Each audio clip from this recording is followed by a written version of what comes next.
You to me are everything, the sweetest thing that I can sing. So, sir, great stuff happening at the moment.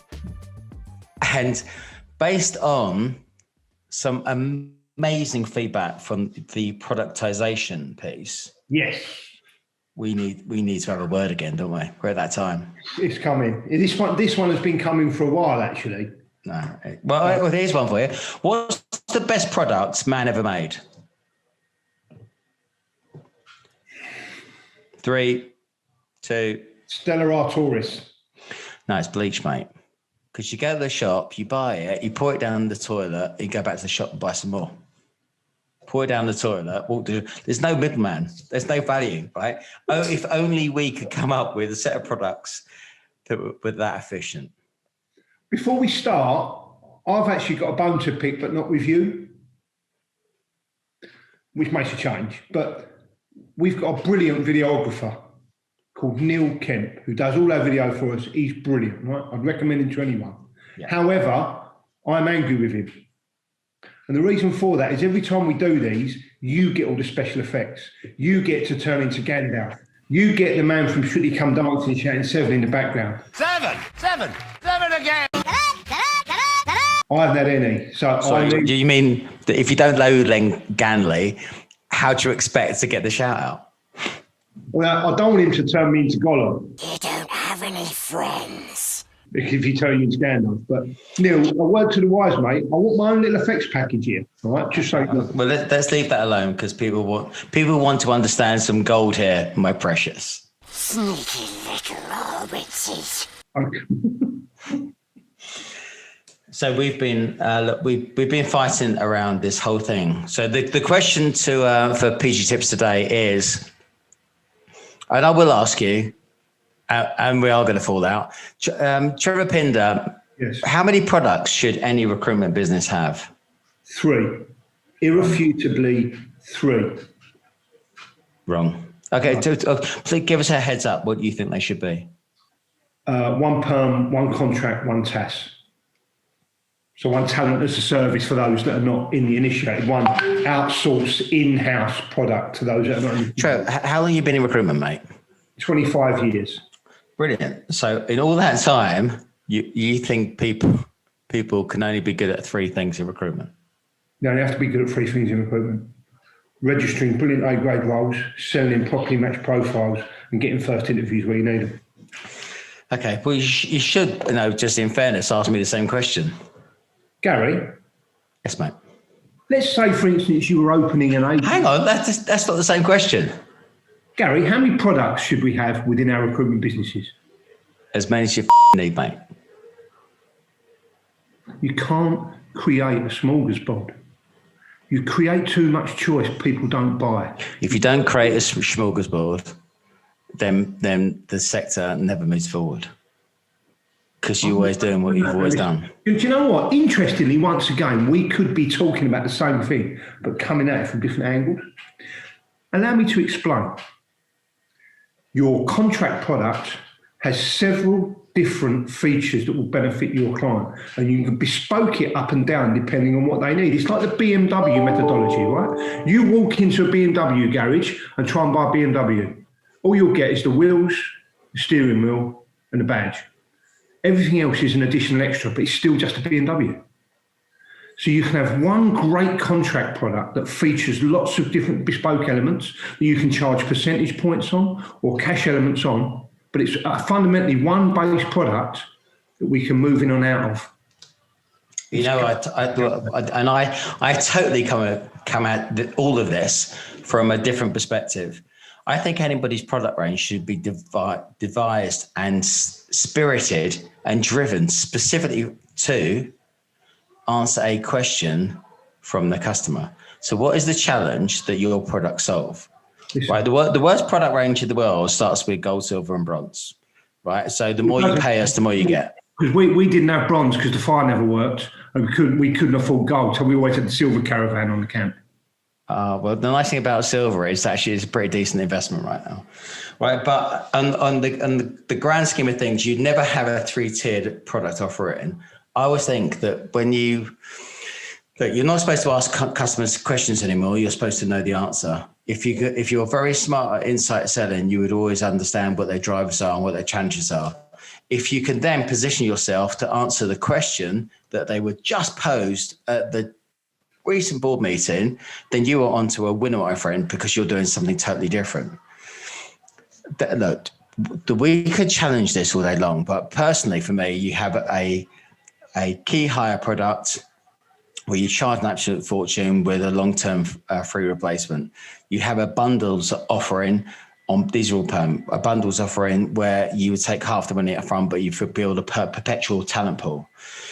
You would have a statement of a permanent outsourced in-house model, which takes away all the pain, the worry, and you give the businesses a facility to go forward, knowing that they've always got talent there where they want it, and effectively paying for service and get free recruitment. Then you have a startup product, divide by 10, pay over 12. But then you would have on contract, you'd have your classic model. Then you'd have your key hire search. Who does search on contract? Should. Why aren't you?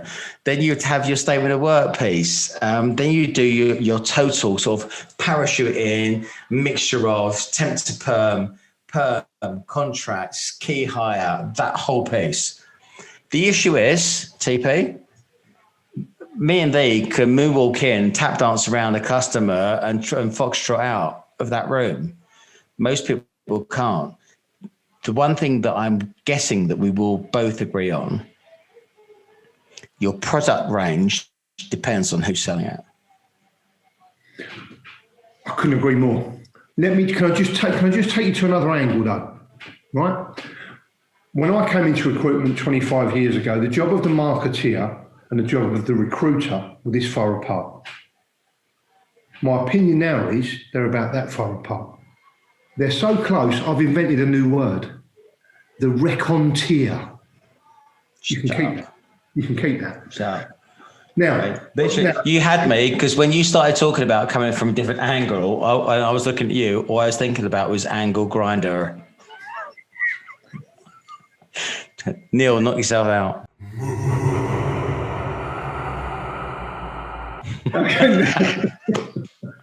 Now, you and I have both been studying marketing much more deeply over the last 6 months.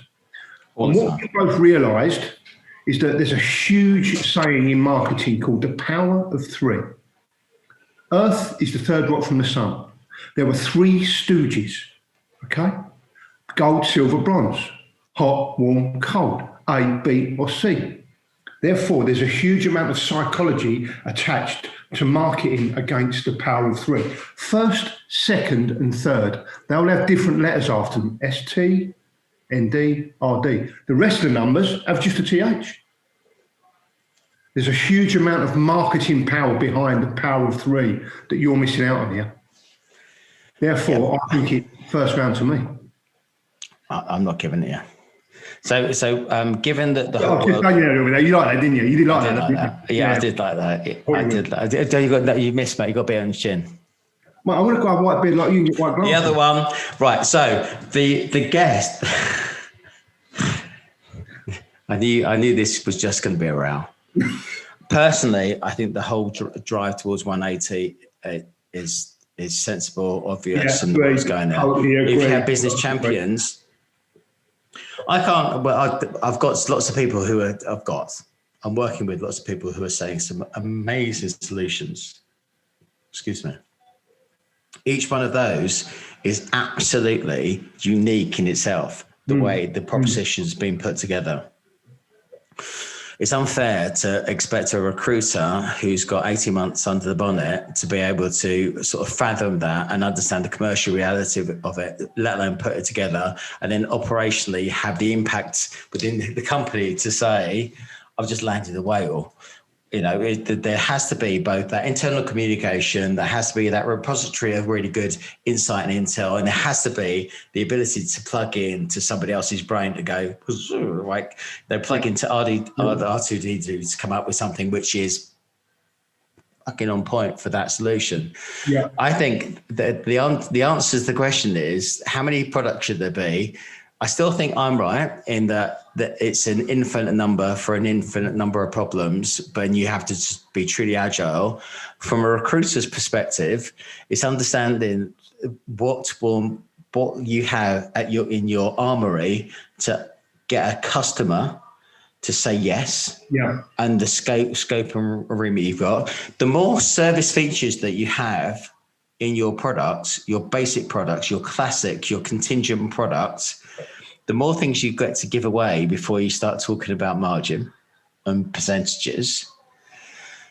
That's just the race to the bottom, isn't it? That's just the race to the bottom anyway. Yeah, and you know what? And there's too many people still doing it, but more for them. And the good news is most of them are going out of business. I couldn't wait for it to happen.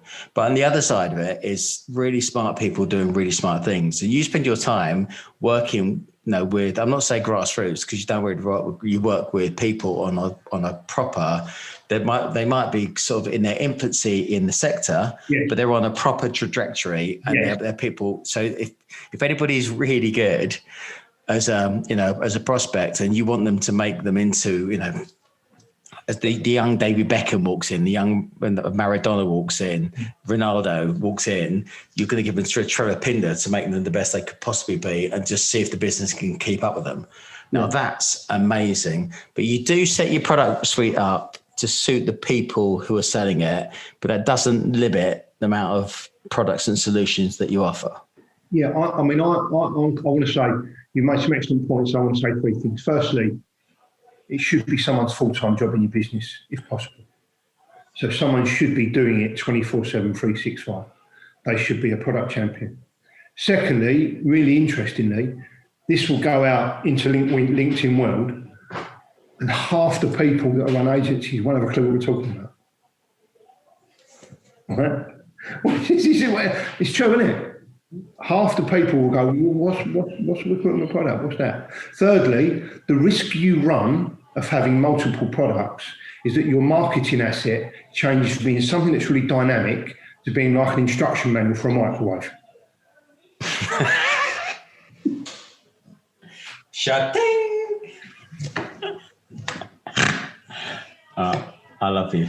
That's brilliant. Okay, so I reckon I won that overall. But why don't we do this? Why don't we allow the public to vote?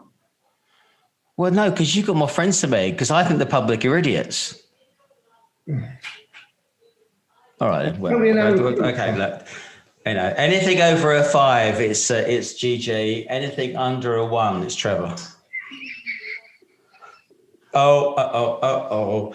Right. So a T for Trevor, a G for the legend, the myth, the man. Come on now.